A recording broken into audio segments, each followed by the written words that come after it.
He never thought my daughter-in-law would do this to me, not in a million years.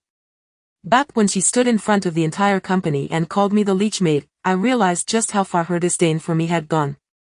He had raised my son with love, put my heart into this family, and yet, there I was, humiliated by the one person I thought I could trust. He could feel my face burning as the laughter filled the room, my throat tight with shame. But I didn't react. He simply smiled, forced myself to stay composed. That's what I always did, kept it together, even when my heart was shattering. The worst part? It wasn't even the insult itself, but the fact that no one said a word to defend me. Not even Caleb. My son.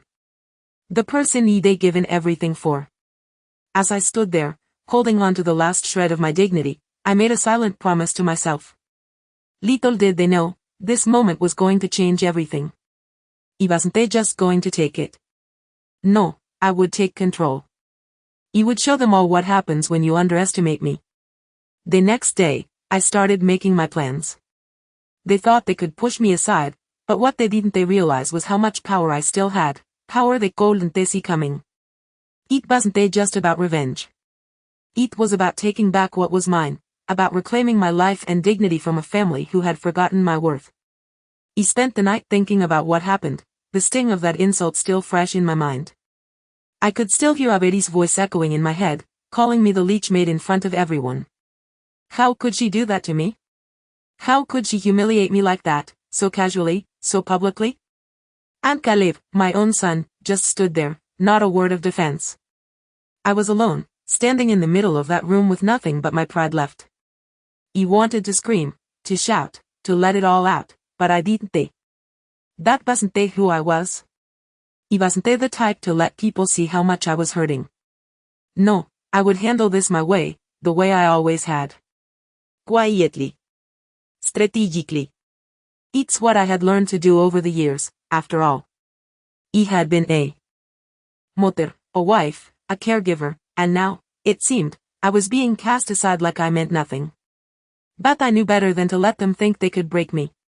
The next day, I woke up with a sense of clarity I hadn't had in a long time. I wasn't going to let Avery get away with this. I would show her that there were consequences for treating me this way. I started gathering everything I needed, financial records, old family documents, conversations that had been swept under the rug. I knew how to play this game. It wasn't about acting out in anger or revenge. It was about power, quiet, subtle power.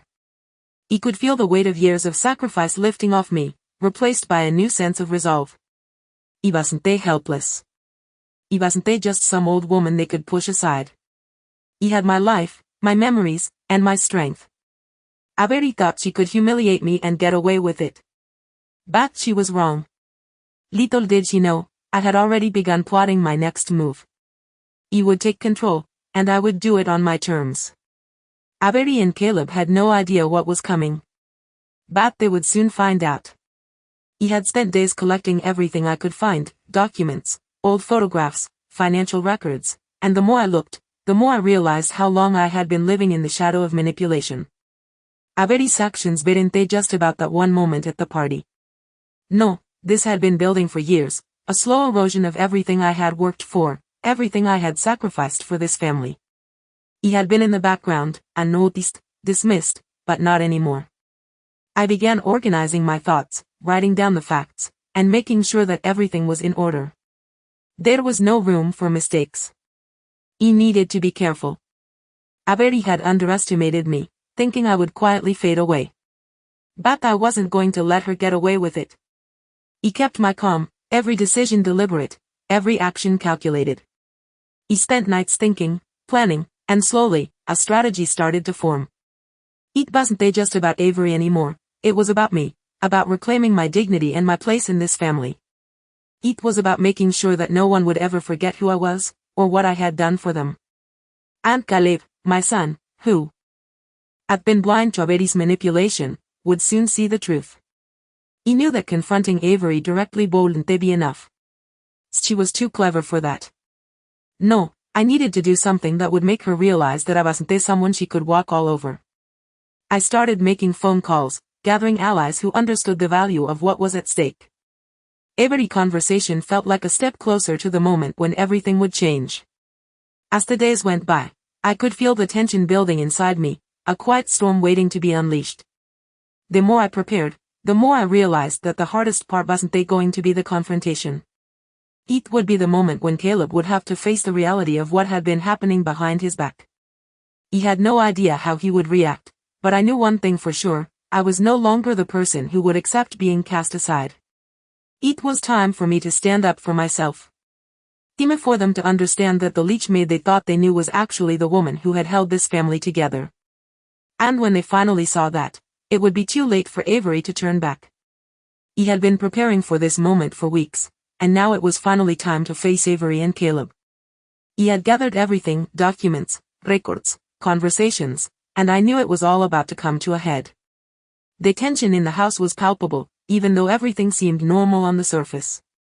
Caleb was home that afternoon, watching TV like nothing was wrong. Avery, on the other hand, was acting as if nothing had changed, like I hadn't been silently planning my next move for weeks. But I wasn't fooled. He knew what she had been doing, and I knew that it was time to let her see the consequences of her actions. He called Caleb into the living room and sat across from him. Avery was in the kitchen, her back turned, preparing dinner. He could feel the weight of the moment pressing down on me, but I remained calm. "Caleb, we need to talk," I said, my voice steady but firm. He looked at me, a bit confused, but nodded. He had never been one to raise my voice or demand attention. He always believed in the power of a quiet, controlled demeanor. "What's going on, Mom?" he asked, his voice carrying a hint of concern. He could tell he had no idea what was coming. He took a deep breath, carefully laying out everything I had discovered. The documents. The conversations. The way Avery had been pushing me out of the family for months, making decisions about the house and my life without consulting me. Caleb's face changed as he listened. First confusion, then a hint of disbelief, and finally, the realization that I had been telling the truth all along. It wasn't just about me anymore. It was about everything Avery had done to him, to his own mother, without his knowledge. The silence in the room was thick, suffocating. I could hear Avery's footsteps coming closer, but I didn't flinch. She walked in just as I was finishing, and I could feel the tension rise. She looked between me and Caleb, her smile faltering slightly when she saw the look in his eyes. Caleb stood up, his voice low but firm. "Mom, why didn't you tell me?" I could see the hurt in his eyes, the betrayal of not knowing how deep Avery's manipulation had gone. Avery looked at him, her face pale, but she didn't say a word. He could see the panic starting to set in, but I wasn't going to let her off the hook so easily. "It's not just about what you've done to me, Avery," I said, my voice cold now. "It's about what you've been doing to him." Caleb didn't even look at her. He turned to me instead, his expression one of regret. "I had no idea, Mom. I'm sorry." The apology was long overdue, but it didn't matter now. He had finally gotten the recognition I deserved, and it wasn't because I had demanded it. It was because I had quietly, patiently, and strategically made my move. Avery was standing there, speechless, and for the first time, I saw her power slipping away. It wasn't just about the house or the money, it was about respect. And that was something I had earned, even if I had to fight for it in silence. I could see the shift in Caleb's expression, the guilt, the regret. For the first time, he saw the woman he had married through different eyes. The realization was settling in slowly, but I could tell he was struggling with it. Avery stood still, her eyes darting between me and Caleb, but she said nothing. He didn't expect her to apologize. He didn't want her apology. That moment had passed. What mattered now was what came next. "What are we going to do about this?" Caleb asked, his voice laced with hesitation. He could hear the underlying pain in his words, but I knew there was no turning back now. He had been holding this family together for so long, quietly enduring, but I wasn't going to carry the weight anymore. It wasn't my responsibility to fix everything. "You need to make a choice, Caleb," I said, my voice steady. "You can either continue living in this fantasy that everything is fine, or you can finally see the truth." He flinched at my words, but I wasn't backing down. This wasn't just about Avery anymore. It was about Caleb realizing the impact of his actions, the ways he had unknowingly allowed himself to be manipulated. It was about him seeing me, his mother, as someone who deserved respect. The silence in the room stretched on, but I could feel the tension shifting. Caleb ran a hand through his hair, taking a deep breath. I never realized. He never knew she was capable of this, he muttered. His voice was small, almost apologetic, but it was too little, too late. Avery opened her mouth to say something, but I cut her off. No more lies, I said, my tone firm. You don't get to manipulate him anymore, Avery. He won't stand for it. Avery's eyes flashed with anger, but she knew she had lost. Her facade was cracking, and it was clear she had no more control. Caleb didn't say anything more, but I could see the realization sinking in. He had to make a choice. He had to decide if he was going to continue supporting a woman who had torn apart the very foundation of his family. And that's when I knew, this wasn't just about me taking back my power. It was about Caleb finally seeing the truth, and whether or not he would choose to stand by my side. He looked at me then, a mixture of regret and understanding in his eyes. I'm sorry, Mum, he said quietly. And for the first time in a long time, I felt like I was being seen, not as a leech, not as someone who had outlived her usefulness, but as a person deserving of respect. It wasn't the grand gesture I had imagined, but it was enough. Avery was no longer in control. Caleb had finally made his choice. In the days that followed, things were quieter in the house. The tension was still there, but it was different now. Avery had withdrawn into herself, no longer putting on the facade of control that she once had. Caleb, for the first time, was listening, truly listening to me. We didn't speak much in those first few days, but the air between us had shifted. It was as if the truth, no matter how painful, had broken the illusion that Avery had built. She had tried so hard to isolate me, to make me invisible, but I wasn't invisible anymore. He could see Caleb grappling with the choice he had to make. It wasn't easy for him, and I knew it. It was caught between the woman he had married and the mother who had raised him. But he was finally seeing what I had been telling him all along. It was seeing her for who she truly was. I could feel the weight of the moment, the silence of the house pressing down on me, but I didn't fear it anymore. He knew I had done the right thing. As the days went by, Caleb started making small gestures. He spent more time with me, checking in, making sure I was okay. It wasn't grand gestures, but it was something, and that something was enough. It was more than I had gotten from him in years. I wasn't asking for him to kick me over Avery, but I needed him to see me, to acknowledge the years I had given to this family. One evening, Caleb came home early from work. He sat down across from me at the kitchen table, his face serious. I've been thinking a lot, Mum, he said, his voice quiet. And I'm sorry for not seeing it sooner. He should have known what was going on. He looked at him, waiting for him to continue. I want to make things right, for you. For Uese. I could feel the sincerity in his words, but there was something else, something I hadn't expected. He wasn't sure if it was regret, guilt, or something deeper, but I saw a change in him. It was no longer the son who had been blinded by his wife's manipulations. You don't have to apologize, Caleb, I said softly. What matters now is that you're seeing the truth. That's enough for me. He nodded, looking down for a moment before meeting my eyes again. I'm going to talk to Avery, he said. I don't know what will happen, but I know that I need to be honest with her. About everything. He nodded, not knowing exactly what that conversation would look like, but for the first time in a long time, I felt hope. Maybe, just maybe, things were beginning to change. He didn't need to win this battle. He had already won in ways I hadn't expected. The power had shifted, not in loud ways, but in quiet, small moments. The battle wasn't over, but I was no longer fighting alone. Caleb's decision to speak to Avery was a turning point. I could see it in his eyes, the determination, the weight of the conversation he had to have. It wasn't going to be easy, and he knew it.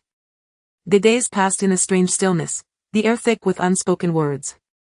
I could tell Avery was waiting, wondering when the inevitable would happen, but she didn't they know that Caleb had already started to see through her.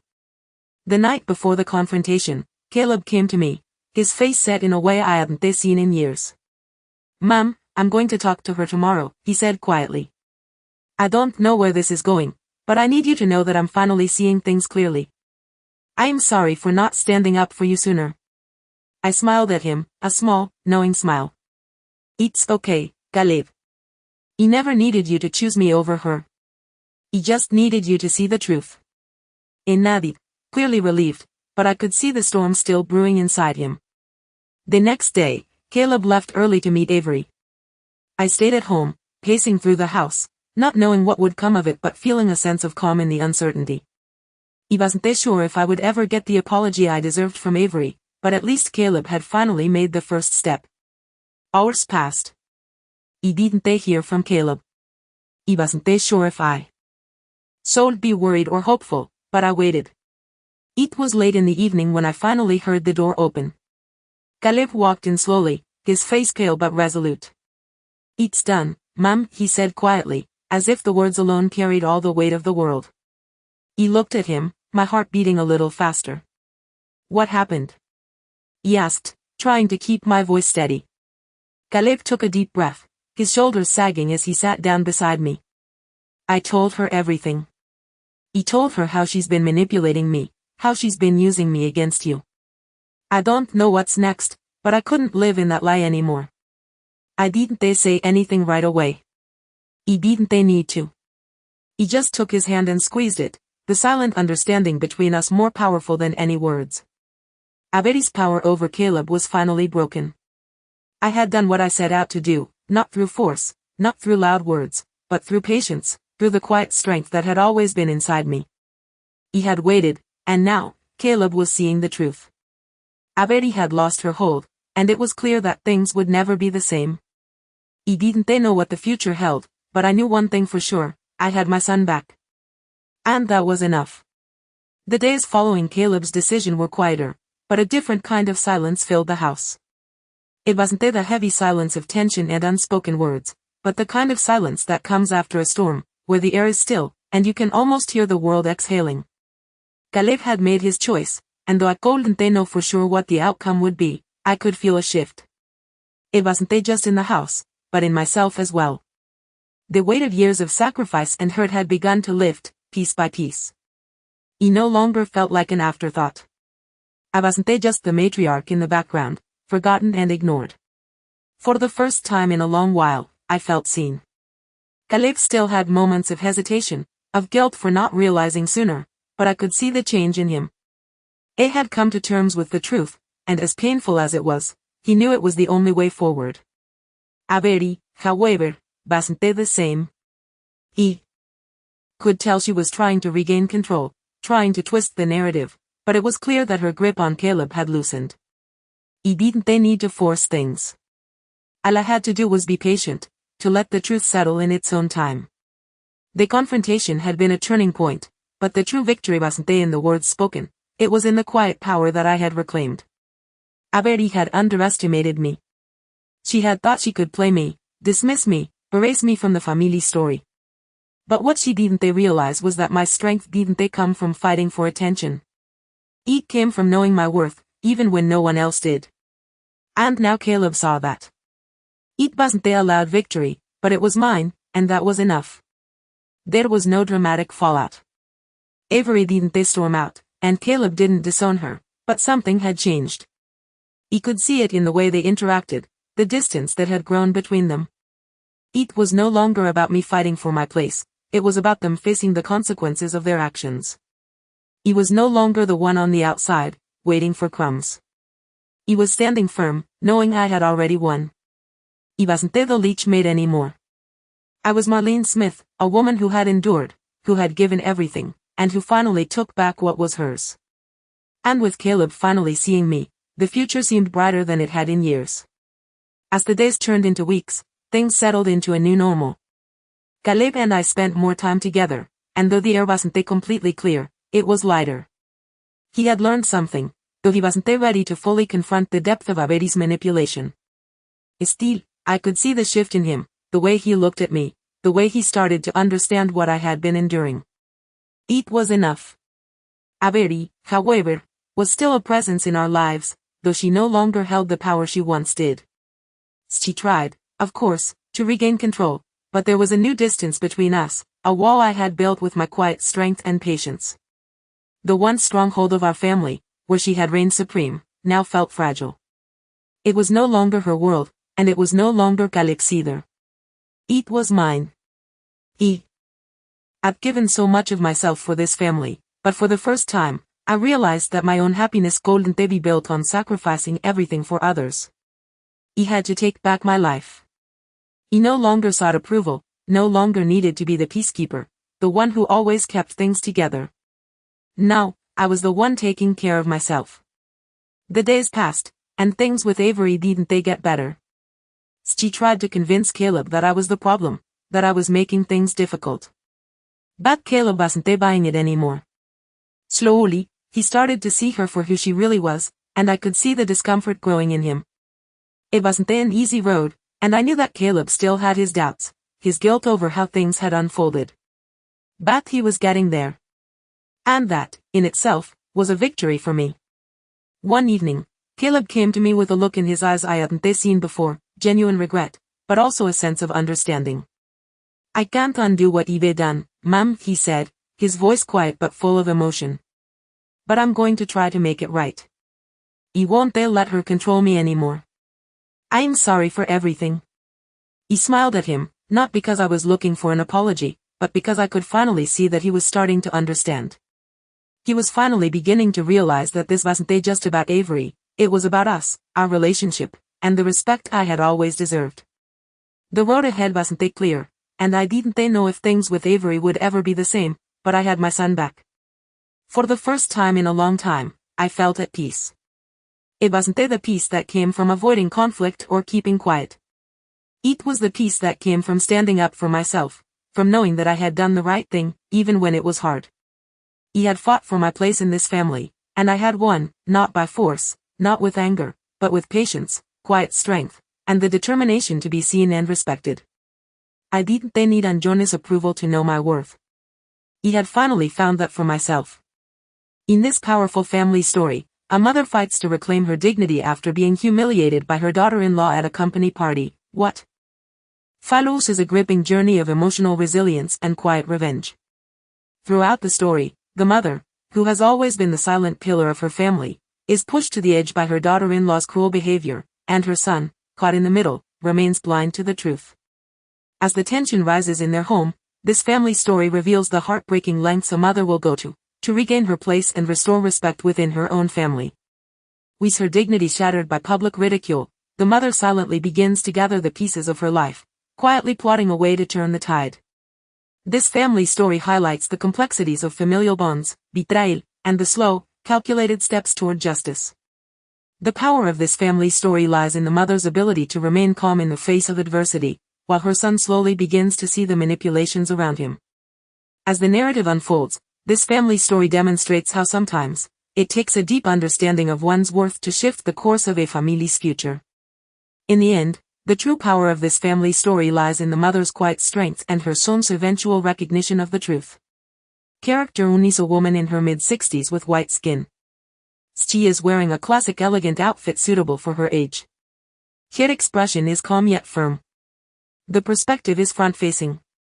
No cartoon, no CGI, no illustration. She looks realistic and mature. Character 2 is a man in his late 30s with white skin. He is dressed in a casual yet refined outfit.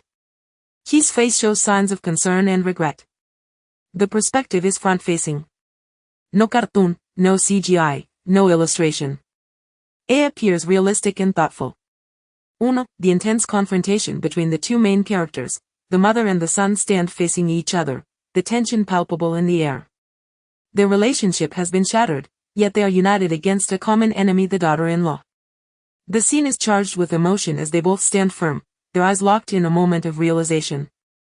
The mother's expression is resolute, calm in the face of years of betrayal, while the son's face is filled with regret and determination.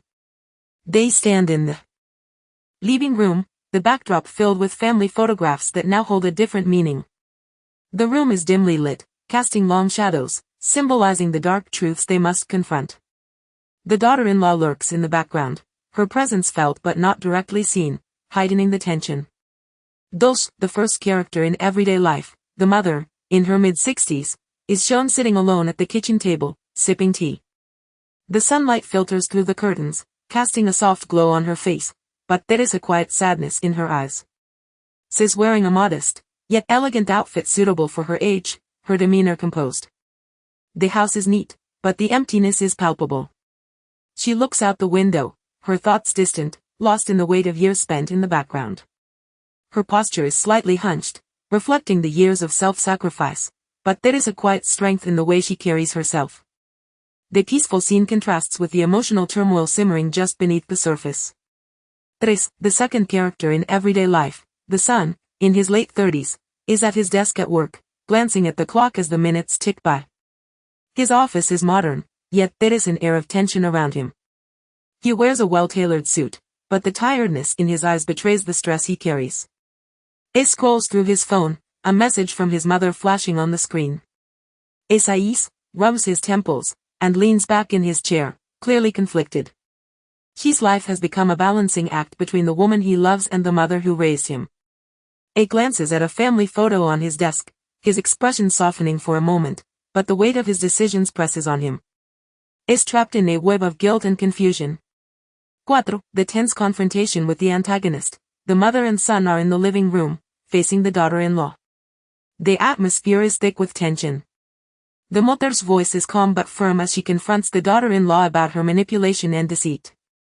The son stands beside her, conflicted but resolute, finally seeing the truth. The daughter-in-law, standing across from them, exudes defiance, her posture rigid and aggressive.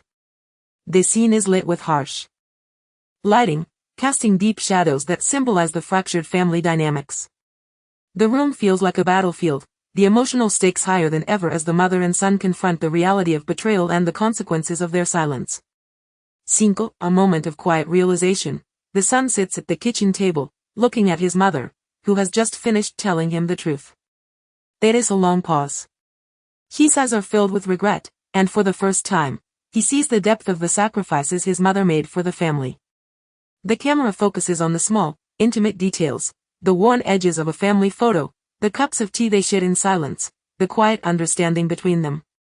The mother's expression is soft, but there is strength in her calm demeanor. The room is bathed in warm light, symbolizing the gradual healing that begins in this moment of truth. The son doesn't speak, but his actions speak louder than words as he reaches for her hand, showing his commitment to making things right. 6. The resolution.